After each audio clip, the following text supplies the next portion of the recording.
अस्सलाम वालेकुम। अक्सर लोग ये शिकायत करते हैं कि वो बहुत ज़्यादा परेशान है और उनकी कोई दुआएँ कबूल नहीं होती और वो बहुत ज़्यादा मेहनत करके भी परेशान हुए हुए होते हैं कि वो जिस काम में भी हाथ डालते हैं, उस काम में उनको नाकामी का सामना करना पड़ता है और ऐसे में वो बहुत ज़्यादा नाउम्मीद होकर बैठ जाते हैं। तो आज की ये जो मैं आपको बताने जा रही हूँ तरीका, इंशाअल्लाह जब आप इस तरीका पर अमल करेंगे और ये सिर्फ़ वीडियो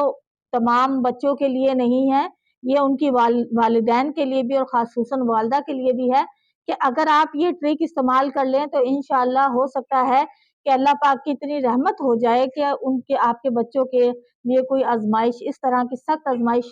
ना पैदा हो कि जिससे वो परेशान होकर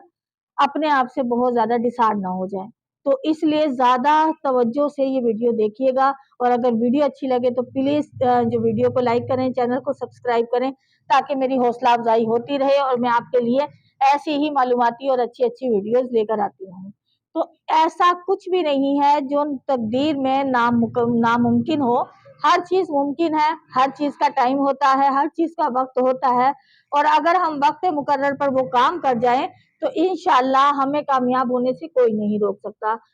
वालिदा वालिदा यानी माँ का किरदार बहुत बड़ा होता है एक बच्चे की ज़िंदगी में। जिसकी माँ ज़िंदा है और जिनकी इस दुनिया से जा चुकी है, अल्लाह पाक उनकी मग़फ़िरत फ़रमाए, लेकिन जो ज़िंदा हैं, जिनकी वालिदैन हयात हैं, वो इससे फ़ायदा उठा सकते हैं और वो फ़ायदा कैसे उठा सकते हैं कि वो अपनी वालिदा को जाकर एक बात बताएँ, वो उनके पास जाएँ और उनके पास जाकर कहें कि जैसे ही असर का टाइम होता है, यानी 4 बजे का टाइम हो, असर का टाइम, तो वो अव्वल आखिर दरूद शरीफ पढ़ें और बीच में कुल औज़ु बिरब्बिन नास 41 बार पढ़ें।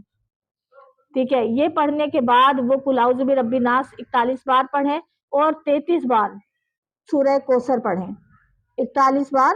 कुल औज़ु बिरब्बिन नास पढ़ें और 33 बार सूरह कौसर पढ़ें और पढ़ने के बाद अपने उस बच्चे के हक़ में दुआ करें।